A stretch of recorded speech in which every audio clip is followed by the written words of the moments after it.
Hello friends, இன்றைக்கி நம்ம கிச்சனில் குக்கு வித் கோமாளி ஷோவில் அஸ்வின் எலிமினேஷன் ரவுண்டில் வின் பண்ண ஒரு ரெசிபி மலாய் ப்ராக்கோலி எப்படி செய்கிறதுன்னு பார்க்கலாம். இந்த ரெசிபி ரொம்ப டேஸ்டியாக இருக்கும். இதுக்கு நம்ம ஒரு டிப் பண்ணுறதுக்கோ க்ரீன் சட்னி தயார் பண்ணியிருக்கோம். இந்த ரெசிபி எப்படி செய்கிறதுன்னு பார்க்கலாம் வாங்க.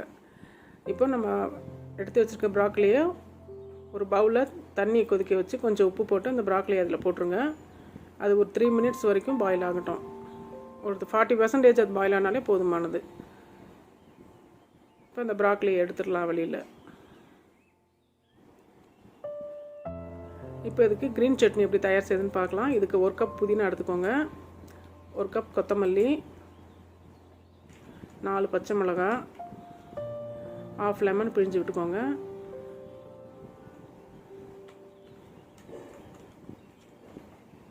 இது கூட 1/2 டீஸ்பூன் சாட் மசாலா போட்டுக்கோங்க, சால்ட்டு கொஞ்சம், அது கூட கெட்டி தயிர் 1 டேபிள் ஸ்பூன் ஊற்றிக்கோங்க. இஞ்சி பூண்டு விழுத்து 1/4 டீஸ்பூன் போட்டுக்கலாம். இது கூட கொஞ்சம் தண்ணி ஊற்றி இப்போ அதை நம்ம மிக்சியில் நைஸாக அடித்து எடுத்துக்கலாம். இந்த க்ரீன் சட்னி தான் நம்ம டிப் பண்ணி சாப்பிட போகிறோம். இதை தனியாக எடுத்து வச்சுருங்க. இப்போ மாசரல்லா சீஸை நம்ம துருவி எடுத்துக்கலாம்.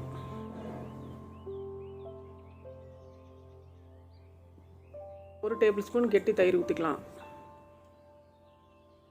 ஊற்றி அந்த சீஸோட அந்த தயிரை லேசாக மிக்ஸ் பண்ணி விட்டுருங்க.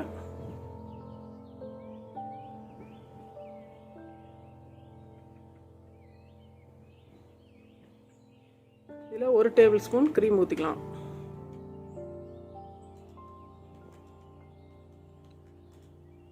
அதோடு சேர்த்து இதையும் சேர்த்து நல்லா மிக்ஸ் பண்ணி விட்டுருங்க. இது கூட 1/2 டீஸ்பூன் ஆம்ச்சூர் பவுடர், 1/2 டீஸ்பூன் உப்பு, 1/2 teaspoon garam masala, 1/2 teaspoon pepper போட்டுக்கோங்க, 1/2 டீஸ்பூன் ஜீரகத்தூள். இது கூட நம்ம அரைச்சி வச்சுருக்க க்ரீன் சட்னியும் 1 டீஸ்பூன் ஊற்றிக்கலாம். இது கூட 1/2 லெமன் அதில் பிழிஞ்சு விட்டுருங்க.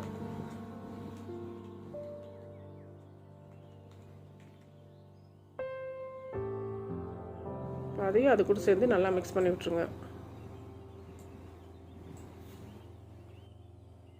இப்போ இந்த மிக்சரில் நம்ம ஆஃப் பாயில் பண்ணி வச்சுருக்க ப்ராக்கோலியை எடுத்து நல்லா டிப் பண்ணி எடுத்து வச்சுக்கலாம்.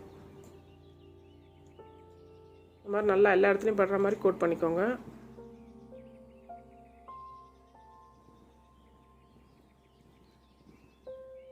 இந்த மாதிரி ஒரு பிளேட்டில் எடுத்து வச்சுக்கோங்க. இப்போ ஒரு பேன் எடுத்துக்கோங்க. அதில் 2 டேபிள் ஸ்பூன் பட்டர் எடுத்துக்கலாம்.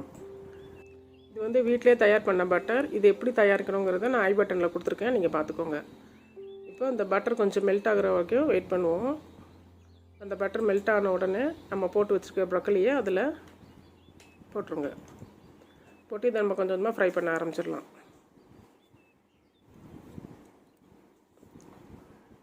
இது நல்லா 2 பக்கம் திருப்பி போட்டு நம்ம ரோஸ்ட் பண்ணிக்கலாம். இப்போ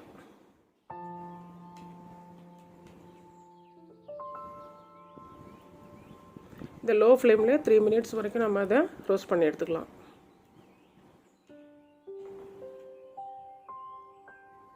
இப்போ இந்த மாதிரி திருப்பி போட்டு இந்த மாதிரி ரோஸ்ட் பண்ணி எடுத்துக்கோங்க.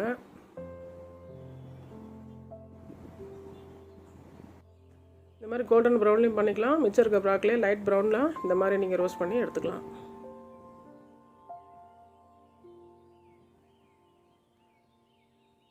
இது ரொம்ப ஈஸியானது. உங்கள் வீட்டில் எல்லா குழந்தைங்களுக்கும் பண்ணி கொடுங்க. இது ரொம்ப டேஸ்டியாக இருக்கும். இந்த வீடியோ உங்களுக்கு பிடிச்சிருந்தால் லைக் பண்ணுங்கள், ஷேர் பண்ணுங்கள், சப்ஸ்கிரைப் பண்ணுங்கள்.